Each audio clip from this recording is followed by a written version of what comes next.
నమస్తే, welcome to our channel. నేను మిషాల్ని. ఏపీలో నకిలీ మద్య స్కామ్కు సంబంధించి వైసీపీ ఎమ్మెల్యే జోగి రమేష్ గారి పైన పోలీసులు అయితే విచారణ అయితే జరిపిస్తున్నారు. ఇక మొత్తం జోగి రమేష్ గారే పాత్ర అని చెప్పి మనకైతే సమాచారం వస్తుంది. ఇంకా ఏం జరగబోతుంది, ఇలాంటి అంశాలను చర్చించే ముందు స్టూడియోలో ఉన్నారు పొలిటికల్ అనలిస్ట్ శ్రీలీల గారు ఉన్నారు. వారిని అడిగే విషయాలను తెలుసుకునే ప్రయత్నం చేద్దాం. నమస్కారం మేడం. నమస్తే అమ్మా. మేడం, ఈ నకిలీ మద్యం వ్యవహారం సంబంధించి కొద్ది రోజుల నుంచే జరుగుతుంది ఏపీలో. అయితే కూటమి ప్రభుత్వం అన్నట్టు నిజమే జరిగింది. ఎందుకంటే ఇది వైసీపీ వాళ్ళు కుట్రనే చేస్తున్నారని. ఇప్పుడు అదంతా గుట్టంతా కూడా ఇప్పుడు బట్ట బయలైంది, వైసీపీ వాళ్ళు చేసిన కుట్ర. అదే అసలు జోగి రమేష్ గారు అయితే ఇప్పుడైతే పోలీసులు అయితే విచారణకు జరిపిస్తున్నారు. మరి ఇంకా ఏం జరగబోతున్నట్టు ఏం చెప్తారు మేడం? అంటే జోగి జోగి రాసుకుంటే బూడిద రాలిదని మన పెద్దవాళ్ళు అనేవాళ్ళు. ఇప్పుడు జోగి రమేష్ జగన్మోహన్ రెడ్డి కలిస్తే ఏమొస్తుందంటే ఇట్లాంటి కల్తీ మద్యం వస్తుందని చెప్పుకోవాలి. ఇప్పుడు కొత్త సామెత. అంటే అసలు ఎవరూ కూడా ఎక్స్పెక్ట్ చేయలేదు ఇట్లా జోగి రమేష్ గారి పేరు వస్తుంది, ఆయన దీంట్లో కీలక పాత్ర పోషిస్తాడు అని.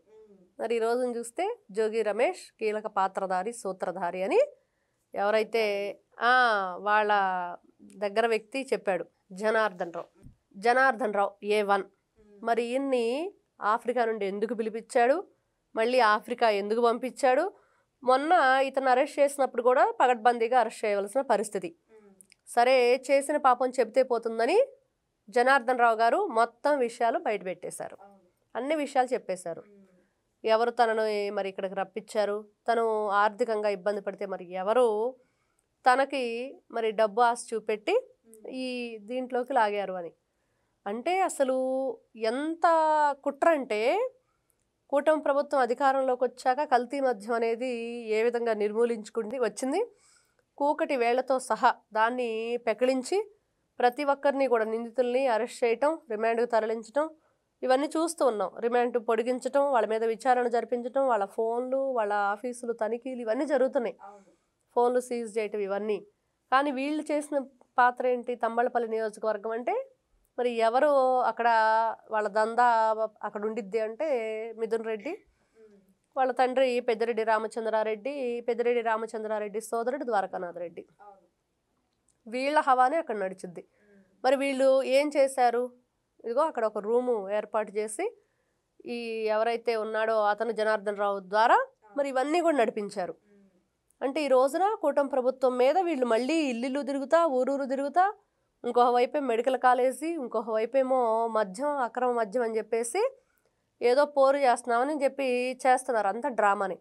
ఏంటి వీళ్ళు చేసే పోరు? ఏం చేస్తారు? ఎవడు తీసుకున్న గోతిలో వాడే పడతాడని చందంగా ఉంది ఈ రోజున వైఎస్ఆర్సీపీ పార్టీ పరిస్థితి. మరి అంతే కదా, వీళ్ళు గతంలో ఏం చేశారు అనే దానికంటే ఇప్పుడు కూటమి ప్రభుత్వం మీద ఎలాంటి కుట్ర పన్నారు, ఆ కుట్ర ఏ విధంగా బట్టబయలైంది, మరి దీంట్లో ఎవరు ఇన్వాల్వ్ అయ్యి ఉన్నారు అంటే కొత్త కొత్త విషయాలు, కొత్త కొత్త పాత్రలు. మరి అప్రూవర్గా మారిన వ్యక్తి నిజంగా ప్రజలకి ఈయన చేసిన పాపం చెప్తే పోయిద్ది అన్నట్లుగా చేసుకున్నాడు, అప్రూవర్గా మారాడు.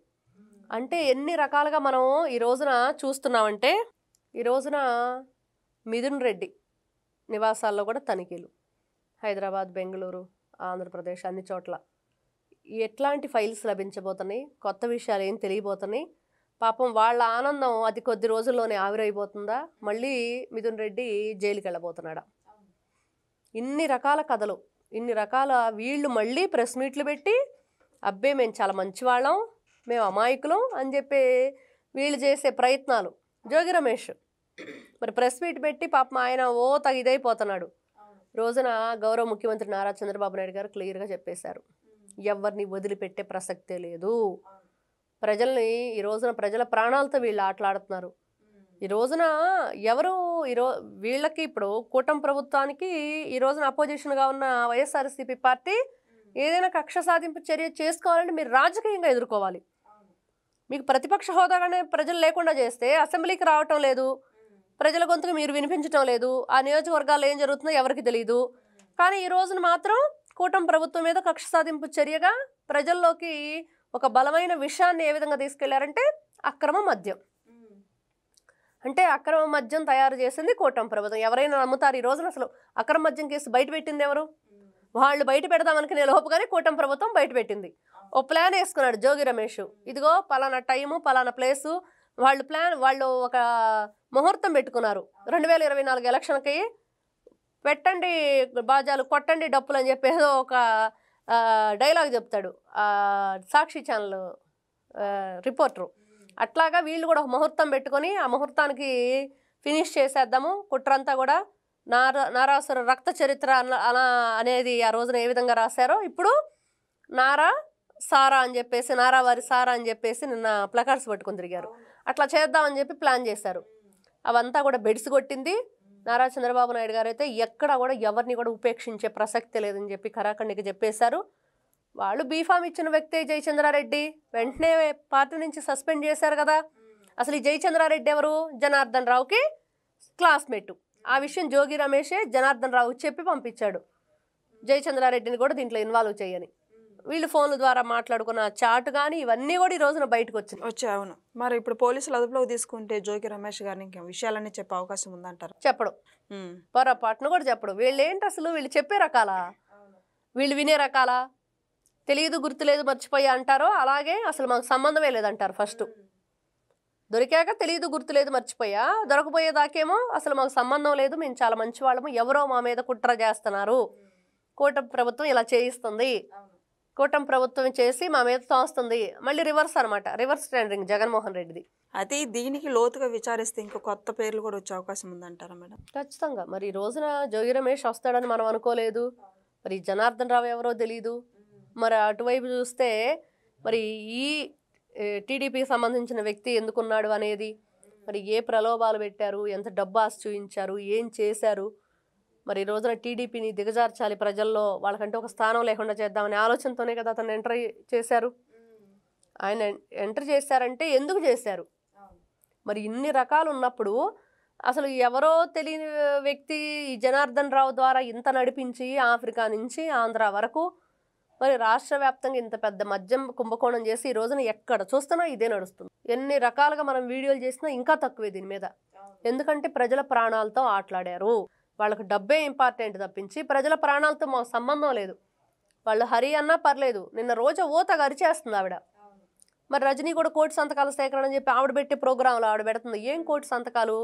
ఓన్లీ ప్రజలు మాత్రమే కోటి సంతకాలు చేయాలి, నాయకులు చేయరు. వైఎస్ఆర్సీపీ పార్టీ నాయకులు ఎవరు కోటి సంతకాలు చేయరు. వాళ్ళు చెప్తుంది కూడా అదే, ప్రజల నుంచి సేకరణ చేస్తున్నాం, కోటి సంతకాలు అని చెప్తున్నారు, కానీ మేము కూడా మీతో భాగస్వామిగా చేస్తున్నామని చెప్పట్లా. అసలు ఎందుకు చేస్తున్నారు, దేని మీద పోరాటం, అసలు పీపీపీ మోడల్ అంటే ఏంటి అనేది కూడా తెలియకుండా ఇంకా ఆవిడ చెప్తుంది. నాకు నవ్వొచ్చింది ఆ విడుదల రజని మాట ఏంటంటే, మంచి వైద్యం అందించాలి కదా ఈ రోజున ప్రభుత్వం అంటది. ఆవిడ వైద్య శాఖ మంత్రిగా ఉన్నప్పుడు ఏం చేసిందో, వైద్య ఆరోగ్య శాఖ మంత్రిగా చేసింది కదా విడుదల రజని. అప్పుడు ఆ మెడిసిన్లో కొట్టేసింది, ప్రజల దగ్గర డబ్బులు కొట్టేసింది, చాలా రకాలు చేశారు వీళ్ళు. మరి ఈవిడ ఈ రోజున అట్లాంటి మాటలు మాట్లాడుతుంటే చాలా ఆశ్చర్యంగా, ఇట్లా కూడా మాట్లాడతారా, ఈ ద్వంద్వ వైఖరి ఏంటి అనేది అర్థం కాని పరిస్థితి అనమాట. కాబట్టి ఖచ్చితంగా ఎవరు తీసుకున్న గోతిలో వాళ్లే పడతారన్న చందంగా మాత్రం ఈ రోజున వైఎస్ఆర్సీపీ పార్టీ పరిస్థితి అయిపోయిందనేది చెప్పుకోవచ్చు. Thank you madam. నమస్తే.